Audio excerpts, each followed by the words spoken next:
और अपने देश के 100 करोड़ या 110 करोड़ लोग हैं ना भाई, मैं तुम्हारे पैर छूना चाहता हूँ भाई, तुम्हारे चरण अगर इस देश में है तो भैया मैं पैर छूना चाहता हूँ। अगर तुम हिंदू हो ना तो अपने आप को इन मुसलमानों से बचा लो।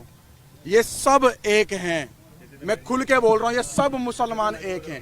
कोई मुसलमान बोले कि मैं ये हूं, मैं वो हूं, मैं इंसानियत नहीं। मेरे बच्चे को मौत के घाट उतार देते। मेरी गाड़ी रोकी गई, 50-100 कम से कम मुसलमानों ने मेरी गाड़ी पे चुपड़ गए, पथराव करा, ब्लैंक गोलियां चला रहे हैं कट्टों से। हमने देखा जब कश्मीर फाइल मूवी देखी थी ना हमने, तो हमारा खून ना खोल गया था हमारा उस टाइम। लेकिन जब हमारे ऊपर भी थी ना, तो मुझे पता है मैंने नन्हे से 1.5 साल के बच्चे को कैसे बचाया है।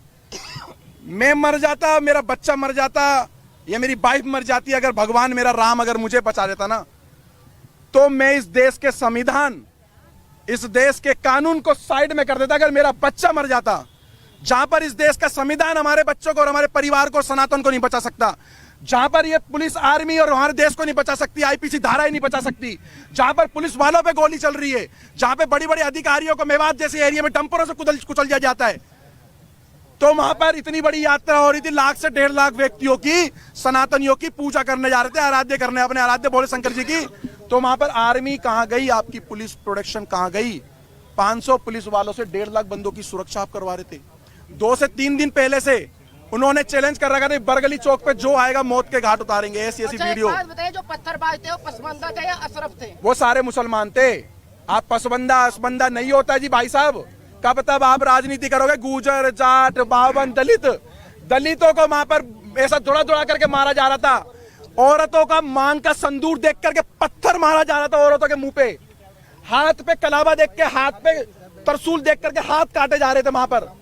हमारी गाड़ियों पे बजरंग दल लिखा या कुछ लिखा हुआ, कोई झंडा लगा हुआ था, उसको टारगेट बना करके मारा जा रहा था। तो प्री प्लान था, पूरा प्री प्लान था, पूरा प्री प्लान। 30 तारीख को फरीदाबाद के अंदर, मैं कह रहा हूं 100 में से 90% मुसलमानों की दुकानें बंद थी, मीट की और बिरयानियों की, क्योंकि इनको इनके मौलाना द्वारा एक आदेश हो रखा था मुसलमानों को कि हिंदू जा रहे हैं मेवात, और आज ऐसी जगह पे जा रहे कि जहां पर हिंदू लाख हो जाएगा और 50,000 से ज्यादा हिंदुओं का मौत की घाट उतारा जाएगा।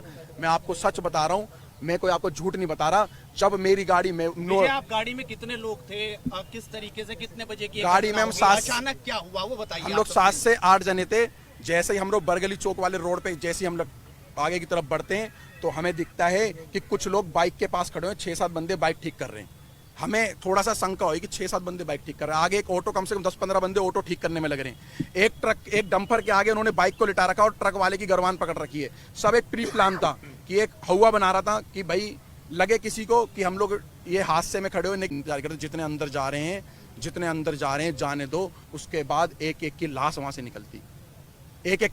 से निकलती, और हिंदुस्तान के अंदर ऐसा हो गया कि जैसे आज से कम 20-30 साल, 25 साल, 50 साल पहले अमरनाथ की यात्रा में होता होगा या हुआ है, या जैसे कश्मीर के अंदर हुआ है, जैसे कलकत्ता में हुआ है, कर्नाटक में हुआ है, केरल में हुआ है। आज हमें पर जब बीती तो हमें लगा कि सच में ये सब मुसलमान एक जैसे हैं। आज मुसलमानों को रोडों पे उतरना चाहिए। आज मुसलमान रोडों पे उतरे जो गंगा जमुना तहजीब की बात कर रहे हैं। आज मैं कह रहा हूं अपने मुसलमानों से, देश के मुसलमानों से, जो कहते हैं हम इस देश के नागरिक है, पहली बात तो तुम इस देश के किराएदार हो। मैं बोलूंगा क्योंकि मेरे बच्चे पे बात आ गई थी, मेरे बच्चे की ना ये मौत के घाट। मेरी औरत से ये बोला गया चलो जल्दी उतरो, 7-8 जनों से ये बोला गया चलो उतरो नीचे गाड़ी से, लेकिन मैंने अपने एक्सीलेटर को पैर पे डाल करके और एक्सीलेटर का पे पंजा दबाया और अपनी गाड़ी को आगे बढ़ाया।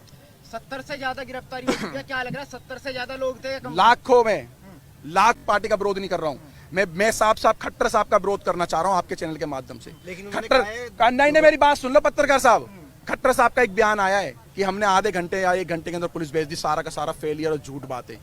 3 घंटे तक उस मंदिर पे भी नहीं पहुंची थी, मंदिर के अंदर भी गोलियां चली। लेकर निकले, कहाँ गए? बरगली चौक। अपने आप को, अपने बच्चे को, अपनी पत्नी को, जो लोग थे उनको बस भागते रहे। जहां पर हिम्मत टूटी वहां पेट्रोल पंप दिखा, पेट्रोल पंप में गाड़ी घुसेड़ दी। मैं उन अंकल जी का एहसान जिंदगी भर नहीं भूलूंगा, मेरे को और मेरे परिवार को, और उन्होंने मेरे पीछे बैठे हुए व्यक्ति को, जो किसी के बच्चे थे, किसी माँ के लाल थे, उनकी माँ की आंखों की टकटकियां लगी हुई थी। मैं वहां पे मेरे बच्चे गए, वहां पर हमला हो रहा है, उन अंकल का धन्यवाद करना चाहूंगा। अंकल ने बोला डरो मत, गाड़ी यहाँ लगाओ, किसी माई के लाल में दम नहीं है जो इस पेट्रोल पंप की सीमा पार कर जाए। पेट्रोल पंप पे आए और रेकी कर रहे थे बाइक और कार से पेट्रोल पंप के सामने कि हाँ यहाँ ये लड़ फंसे हुए हैं ये सारे के सारे, और मैंने भगवा, यही कपड़ा चेंज नहीं हुआ मेरा कल से, यही कपड़ा है मेरे पास, यही। इसको देख के टारगेट कर रहे थे कि अगर वो सारे का 200-250 की संख्या में आ जाते तो हमें पेट्रोल पंप पे ही मार देते, पेट्रोल पंप पे भी आग लगा देते। वो इस चीज को अंजाम देने वाले थे। फेंकने वालों में महिलाएं भी शामिल थी क्या? पत्थर फेंकने वालों में महिलाओं का मेरे को नहीं पता, मैं झूठ बिल्कुल नहीं बोलूंगा। मैंने अपनी नहीं जी, किसी ने भी देखी हो, मैं तथ्यों पे बोल रहा, झूठ नहीं बोलूंगा। सारे के सारे 15 से 16 साल के बच्चे थे वहां पर, 15 से 16 साल के बच्चे थे, बूढ़े थे, पत्थर पकड़ा रहे थे बच्चों के हाथ में, फेंको इनके ऊपर। भारत के अंदर ये हाल कर दिया। अगर पुलिस और कानून और प्रशासन अगर हमारी रक्षा सुरक्षा नहीं कर सकता ना, तो हम स्वयं करेंगे, आप पीछे हट जाओ। वो 15 मिनट की धमकी देते थे, मैं कह रहा हूँ 5 मिनट का मैं कह रहा हूँ, तुम पीछे हट जाओ 5 मिनट के लिए।